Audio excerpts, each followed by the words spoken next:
Sorry about that. I ran out of time. I got cut off.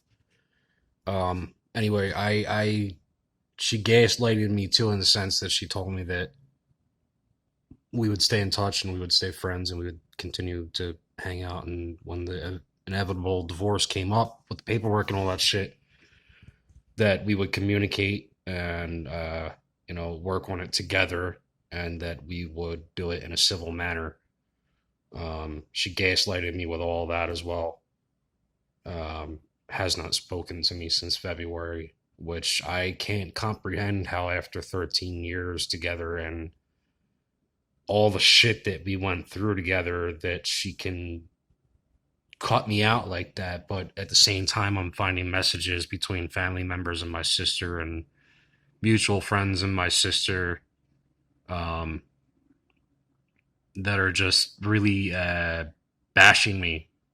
And it all comes back to her and her inability to cope with stressful relationships, I think.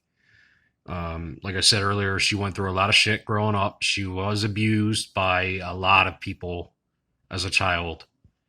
And I think it strongly affected her ability to handle relationships and problems that come with relationships, because everybody fights when you're in a relationship, whether you're just dating or you're married or whatever.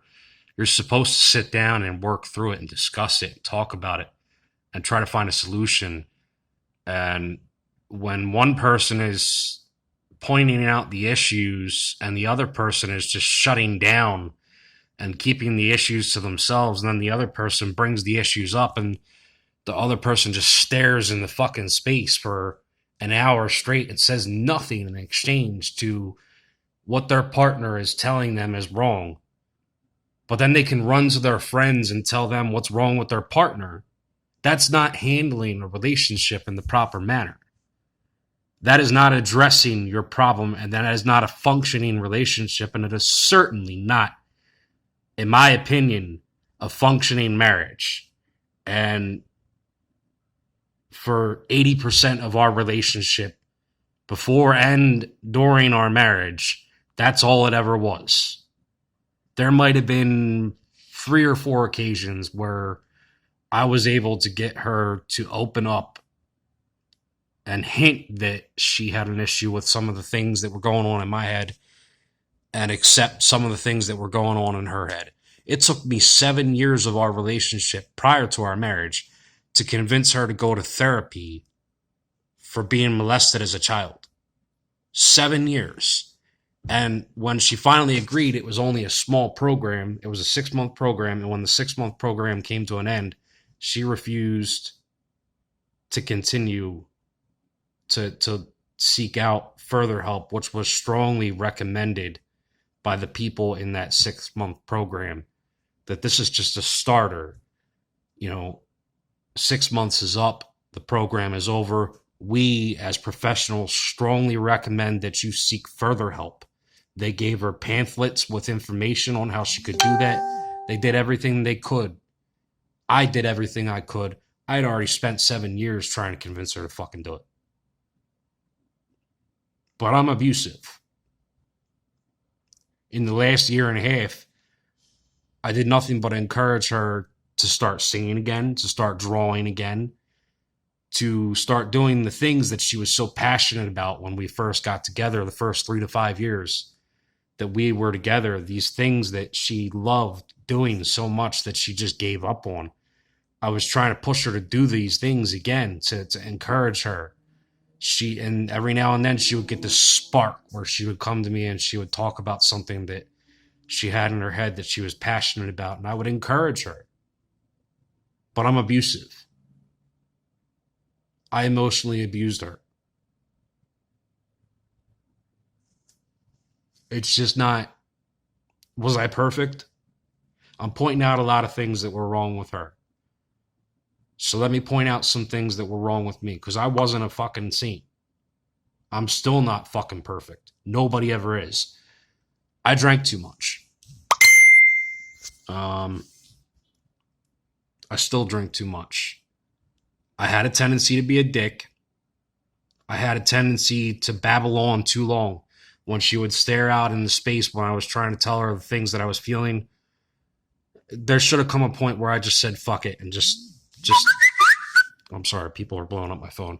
There should have come a point where I just said fuck it and just shut up. You know?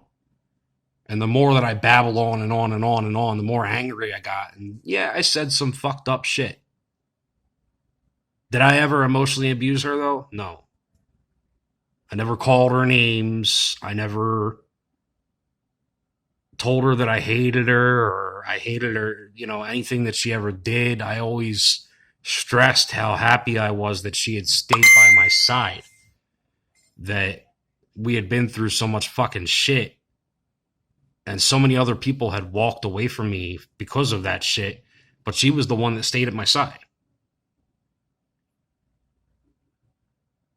You can't please everyone. Even if anyone watches this video, some people might be like, well, you know, I don't really know who you are or who she was, so, you know, whatever. Blah, blah, blah. It is what it is. I can't convince anyone that my side of the story is real, but I'm making these videos because I want my side of the story told.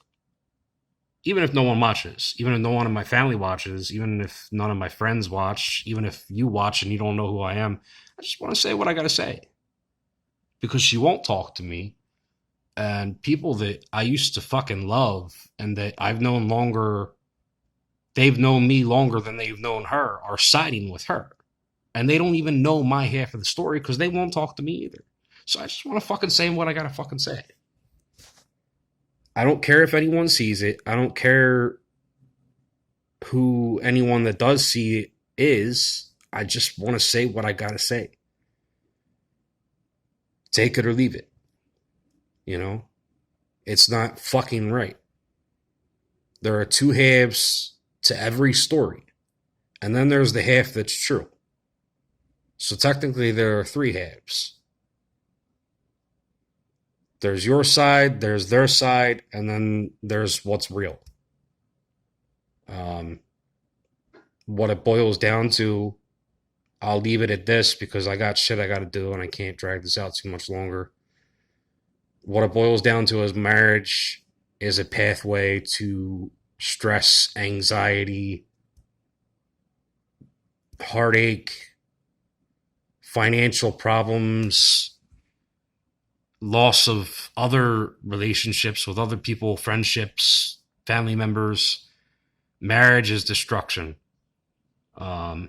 It's just a piece of fucking paper, people.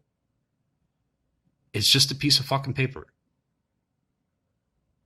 If you're in love and you care about each other and you want to build a life together, by all means, go fucking do that. In a couple of years, I might very well do that. As of right now, I'm 31.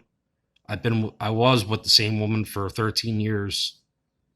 And to be fully open, she was the only woman that I was ever sexual with. And as of right now, when this lockdown shit's over, I want to have a little bit of fun. But in a couple years, I might decide, hey, you know, if I meet the right person, I might decide I'm cool with being in a relationship with this person. If things are right, if things seem like they're flowing okay, sure.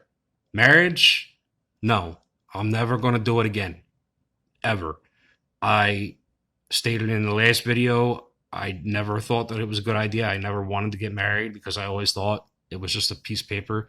I still feel that way. I feel that way even more passionately now than I did 5 years ago. I will never do it again. It's just a piece of fucking paper. If you're in love and things are going great and you want to build a future, build a fucking future. You don't need a piece of paper to fucking confirm that your love is good. You don't need that in the long run if shit happens, because like I said before, shit does happen. If things go wrong, you're going to have a whole fucking pot full of issues in the long run when you decide that it's over. Stay away from that piece of fucking paper.